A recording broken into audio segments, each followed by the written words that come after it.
From Uplistsikhe, it's just a short drive to the historic city of Gori.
Oh wow, that's nice. Just over my shoulder here is the town of Gori, one of Georgia's most famous and important cities. Historically, the Armenians have always been synonymous with success, innovation, and wealth wherever they went, but this also led to a lot of resentment and persecution. And in fact, according to medieval Georgian chronicles, the city, whose name means hill or mountain, was founded in the 11th century by King David IV as a place for Armenian refugees, though evidence of an earlier Hellenistic Bronze Age civilization has been found. The city was an important industrial center during Soviet times, and one famous local icon was Alexander Nadiradze, who designed the ballistic missile and was instrumental in the militarization of the Soviet space program.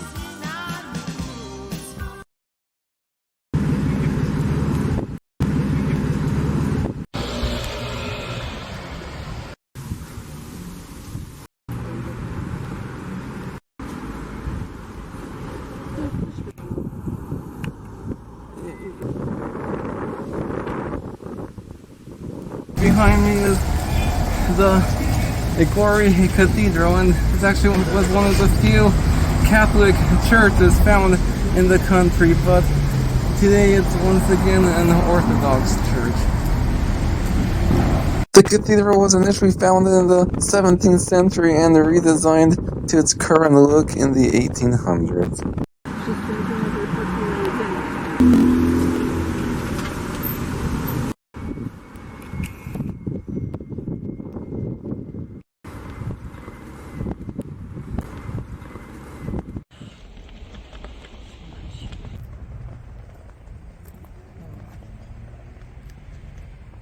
A fort was constructed in the 7th century, and throughout the Middle Ages it was an important military stronghold.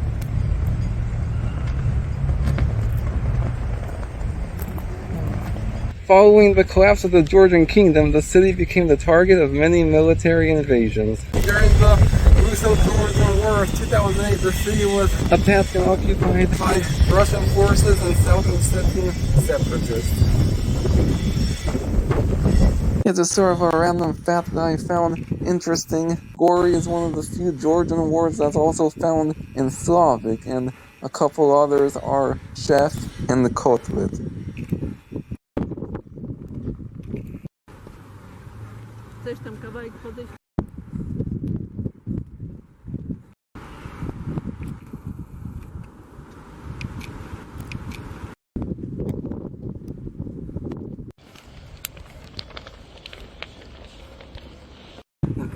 Oh, over 30 minutes. I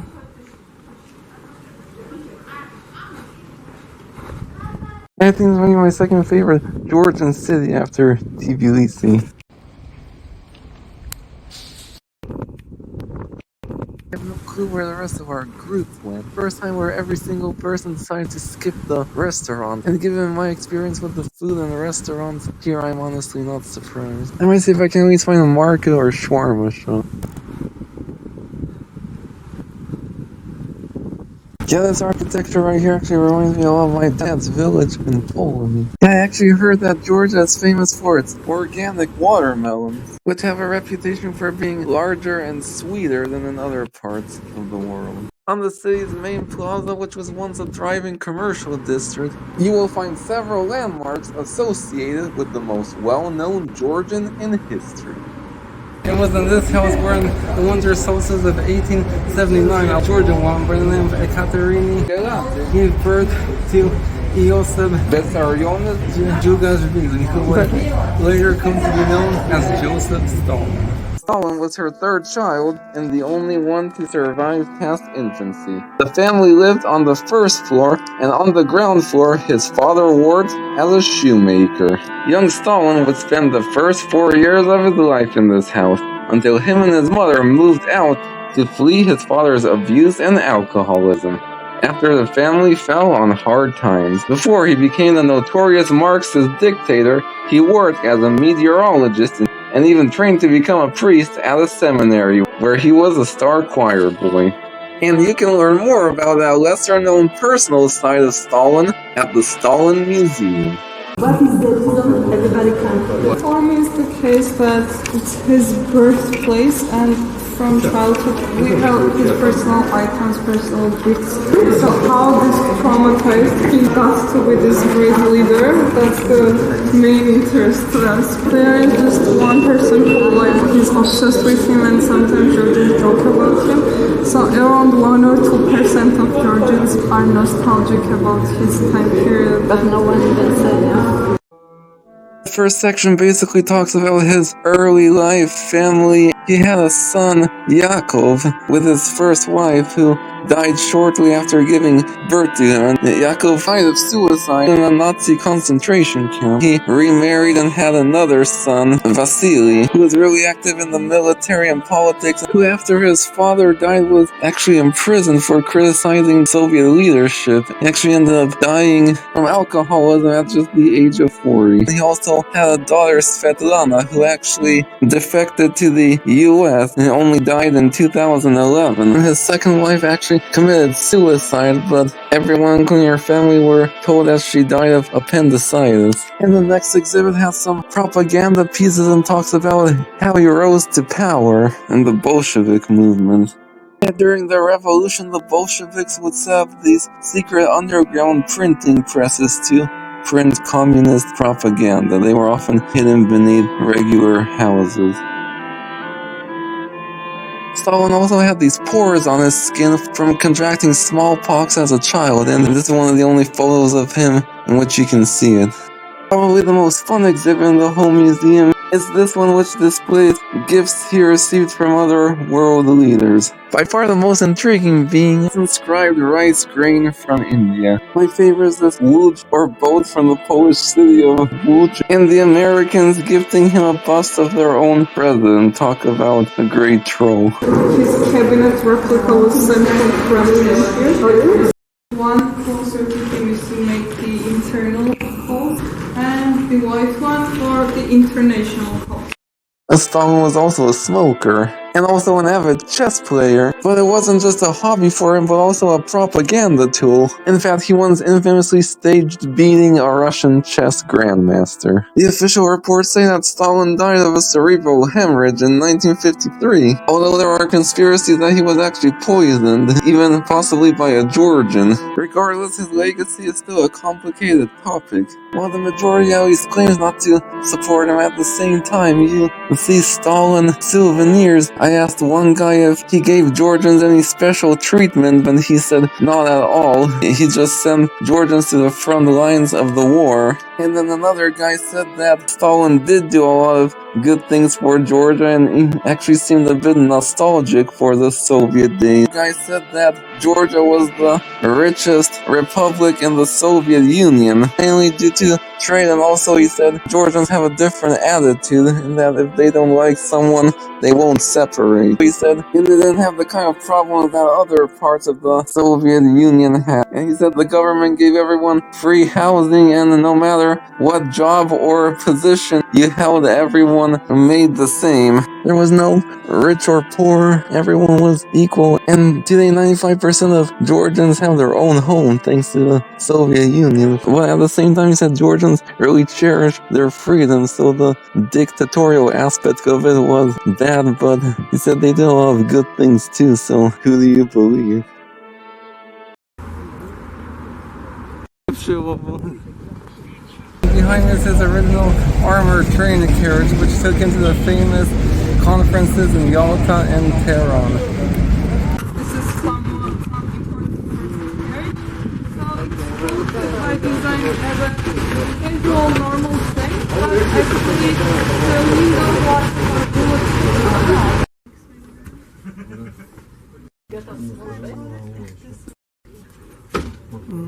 Phobic in here. This place doesn't sit well with a lot of people, but I personally found it very interesting and educational. Do swidania, Stalin. My adventure concludes in the holy city of Mtskheta.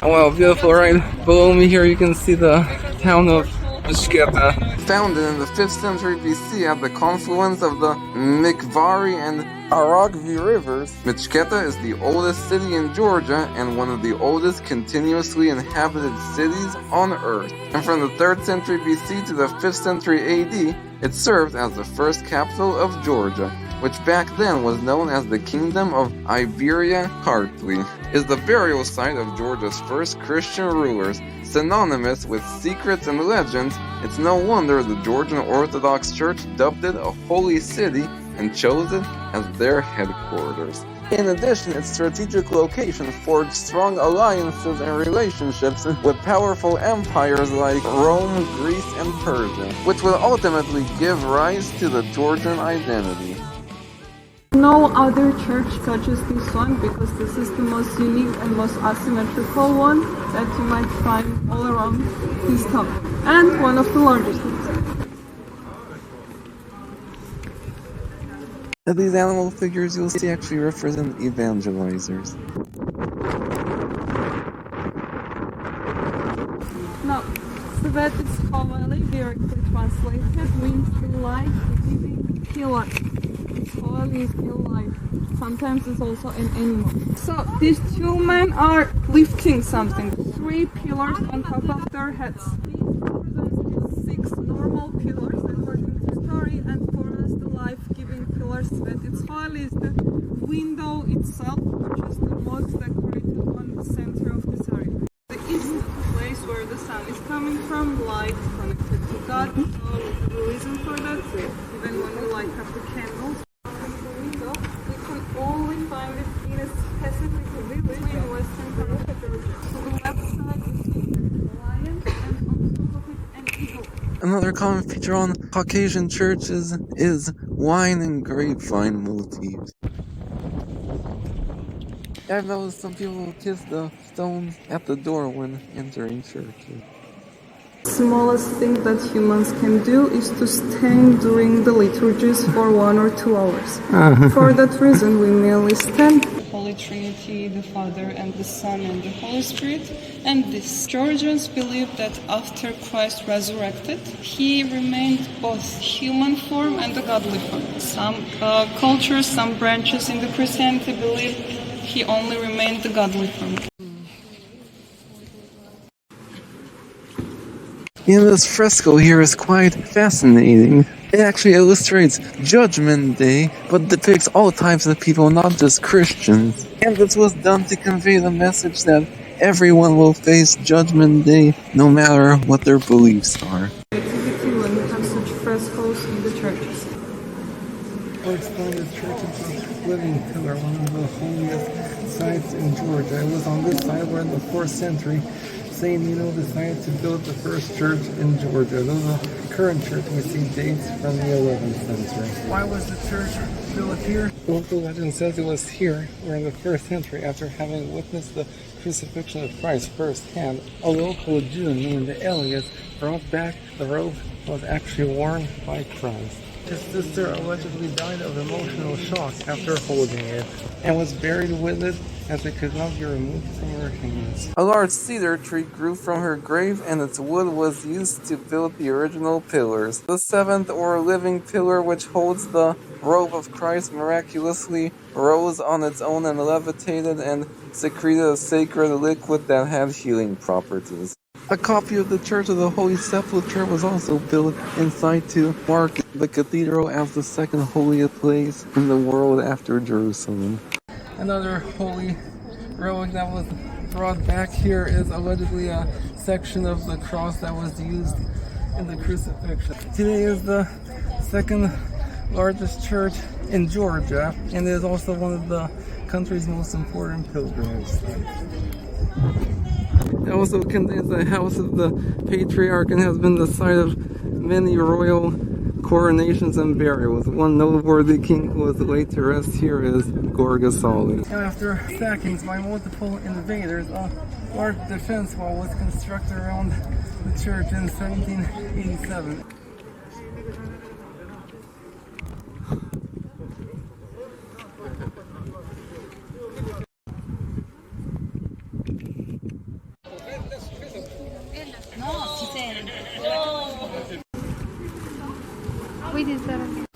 Thank you. First time I'm eating wine ice cream. Yeah, it tastes exactly like wine. And that's where we're heading next.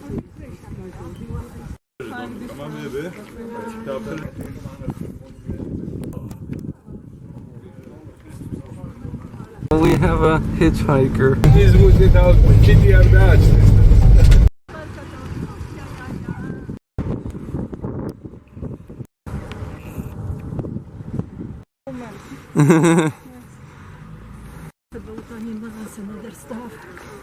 The 6th century Jvari Monastery is a rare example of an original early medieval Georgian church and pioneered an entirely new architectural style. Built atop an old pagan temple overlooking Mtskheta in the confluence of the Mkvari and Aragvi rivers. The name is derived from the old Georgian word for cross. It was here where in the 4th century Saint Nino planted a cross spun together with vines and her own hair, and converted King Miriam III to Christianity, introducing their religion to Georgia. The monastery was fortified in the late Middle Ages. For centuries it has been a popular pilgrimage site and has been home to a group of monks since 1996. Yeah, Georgia actually has two patron saints, George and Nino. They're actually related, and you'll usually see their icons next to each other or facing each other. The monastery also houses an unusual icon known as the Blinking Christ. People reportedly see his eyes closed if they're about to commit sin and open if they're pure. Its origins can be traced to the crucifixion, when a woman named Veronica allegedly wiped Christ's face and the image of his face imprinted onto her cloth. Georgia has been on my travel wish list for quite a while, but if I'm completely honest, the country didn't quite live up to my expectations. While the sites, history, and culture were fascinating, the landscapes were a bit underwhelming. When it came to the famous hospitality, the tour guides were amazing, but I can't say the same for the regular population. But at the end of the day, I wanted to see Georgia, and I did.